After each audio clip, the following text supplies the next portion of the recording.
গোপালগঞ্জের মানুষ, আল্লাহ পাক রব্বুল আলামিন তো সূরা আসরের মধ্যে কসম খেয়ে বলতেছেন, ওয়াল আসর ইন্নাল ইনসানা লাফি খুসর, ওয়াল আসর সময়ের কসম, ইন্নাল ইনসানা লাফি খুসর। ও গোপালগঞ্জের মানুষ, প্রত্যেকটা মানুষ ভ্রান্তির মধ্যে রয়েছে।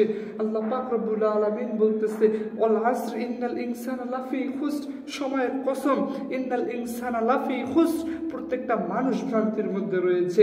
ইল্লাল্লাযীনা আমানু, তারা ব্যতীত, ইল্লাল্লাযীনা আমানু, তারা ব্যতীত যারা আমি আল্লাহর উপর ঈমান এনেছে, ওয়া আমিলুস সালিহাত, যারা সৎ কাজের উপর আছে, সতের উপর আছে, ওয়া তাওয়াসাউ বিল হাক্কি, যারা হকের উপর আছে, ওয়া তাওয়াসাউ বিস সবর, যারা অন্যায় অবিচার জুলুম অত্যাচারের শিকার হওয়ার পরও আমি আল্লাহর উপর সবর করে রয়েছে, ধৈর্য ধারণ করে রয়েছে, ইন্নাল্লাহা মাআস সাবিরিন, আয়াতের উপর ধৈর্যশীল হয়ে রয়েছে, আল্লাহর উপর ধৈর্য ধারণ করে রয়েছে।